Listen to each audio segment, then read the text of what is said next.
Assalamualaikum warahmatullahi wabarakatuh. Perkenalkan Bunda, nama saya Yola Media Pitaloka dari kelas 3B Prodi D3 Pidana. Di sini saya akan melakukan tindakan bimanual kompresi bimanual internal, eksternal dan aorta dan abdominalis. Baiklah Bunda, yang pertama adalah persiapan alat dan bahan. Di sini yang pertama ada bak instrumen yang berisikan kasa steril, kemudian sarung tangan panjang, sarung tangan pendek, kemudian ada betadine dalam tempatnya, kemudian ada stetoskop dan tensimeter. Kemudian di sini ada cairan infus yang sudah di drip oksitosin. Kemudian ibu dipastikan sudah dilakukan injeksi ergometrin secara IM. Kemudian persiapan ruangan dilakukan dalam ruangan yang tertutup dan pencahayaan cukup. Persiapan pasien mengetahui tindakan apa yang kita lakukan. Kemudian pasien sudah dilakukan pemberian suntikan oksitosin pada cairan infusnya dan sudah diberikan ergometrin. Kemudian langkah selanjutnya adalah persiapan petugas melepaskan semua perhiasan yang ada pada tangannya. Kemudian petugas mencuci tangan dengan teknik yang baik dan benar. Petugas menggunakan APD lengkap. Kemudian petugas mencuci tangan di bawah air yang mengalir.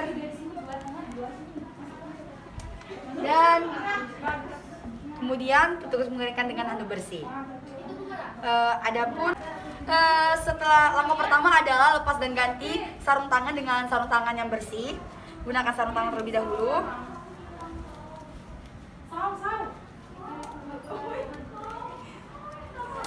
Gunakan yang sebelahnya lagi.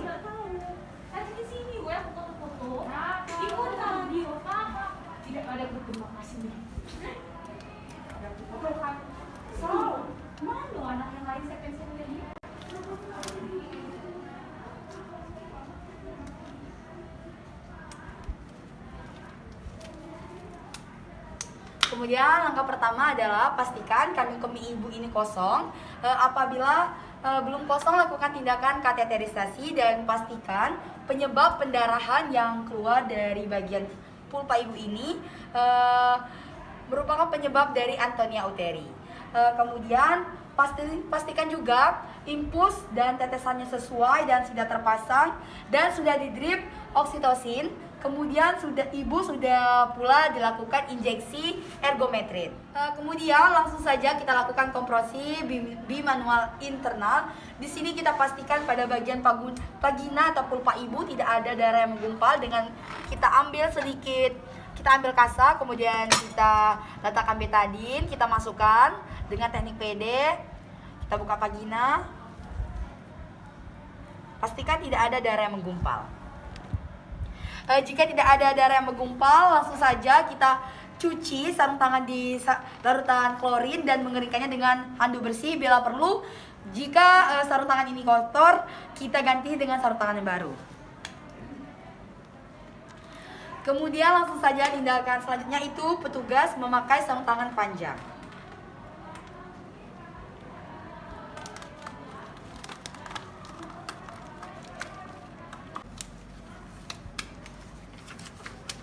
Setelah menggunakan sarung tangan panjang, posisikan penolong di depan pulpa sejajar dengan pulpa agar untuk memudahkan penolong melakukan tindakan. Kemudian langsung saja kita oleskan terlebih dahulu dengan menggunakan betadine.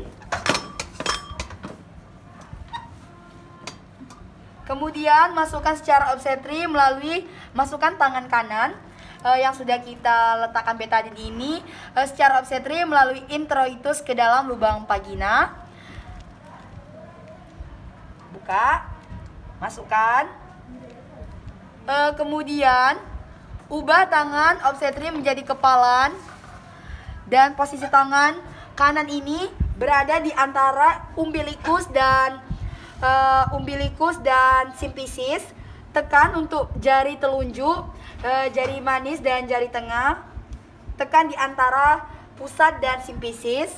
Kemudian ubah menjadi gempalan. Kemudian tekan bagian fornix anterior dan dorong segmen bawah bawa rahim uterus ke kardio anterior.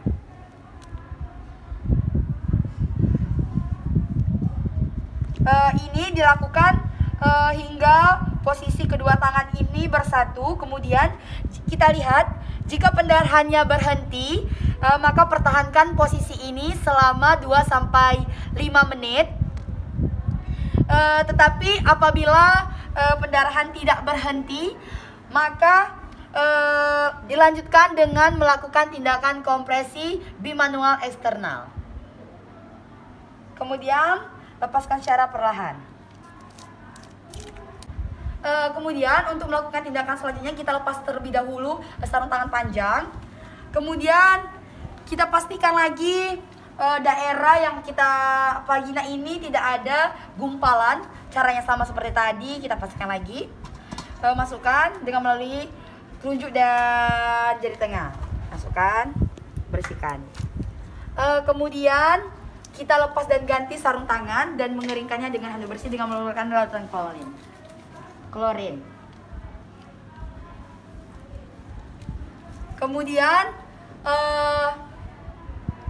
Kemudian penolong di posisi sejajar dengan abdomen agar untuk memudahkan melakukan tindakan. Kemudian posisikan tangan kanan itu di antara simplicis dan umbilikus dengan posisi membentuk gumpalan seperti ini di antara kemudian setelah kita memeriksa gumpalan dan menggantikan sarung tangan, kita posisikan penolong atau sejajar dengan abdomen. Kemudian kita gepal tangan kita, letakkan di antara simplicis dan umbilikus atau pusat. Gepalanya terdiri untuk menekan seperti ini dan agak menjijit, nggak apa-apa. Kemudian letakkan tangan kita di atas fornix uterus, di atas sini seperti ini, dan ini menekan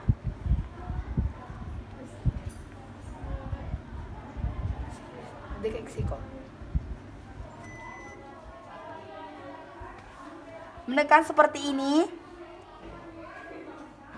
hingga kita lihat apakah pendarahannya berhenti atau tidak. Kemudian jika berhenti, maka pertahankan posisi ini 2-5 menit. Jika pendarahan belum juga berhenti, maka kita lakukan tindakan selanjutnya, yaitu kompres bimanual aorta dan abdominalis.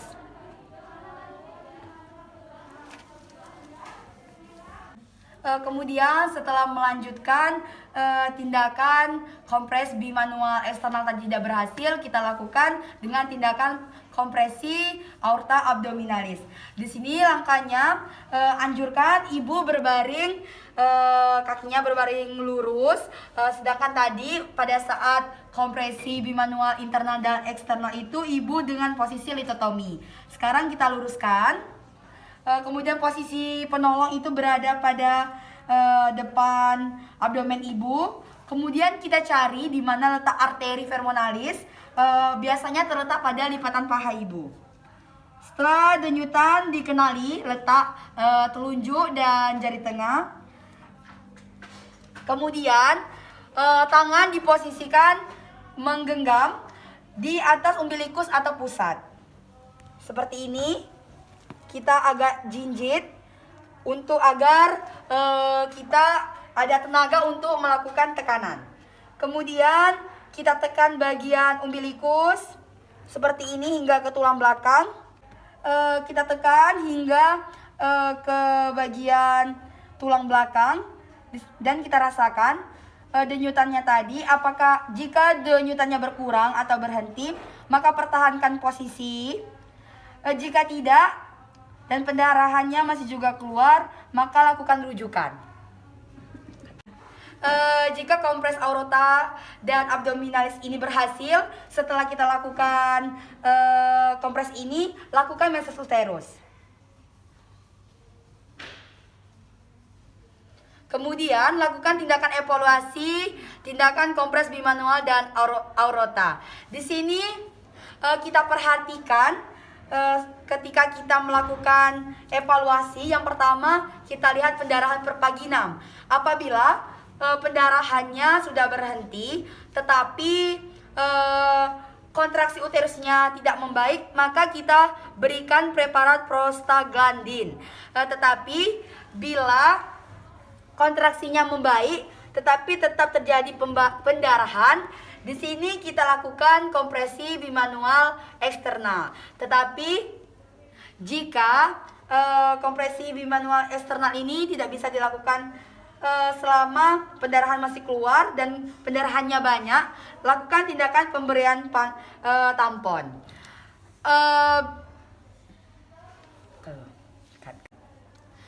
Bila kompres bimanual eksternal ini sulit dilakukan secara terus-menerus, maka lakukan pemasangan tampon pada uterus vagina, pasang gurita ibu dengan kencang dan lakukan rujukan.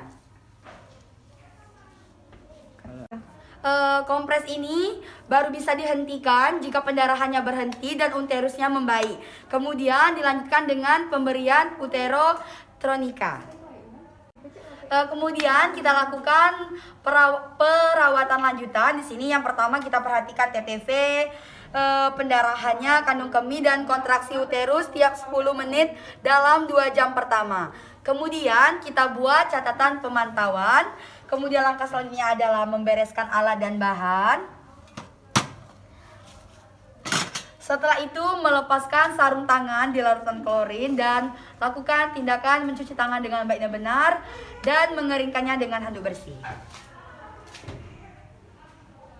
Baiklah Bunda, itu saja yang dapat saya sampaikan. Saya Iri wabillahi taufiq wal hidayah. Wassalamualaikum warahmatullahi wabarakatuh.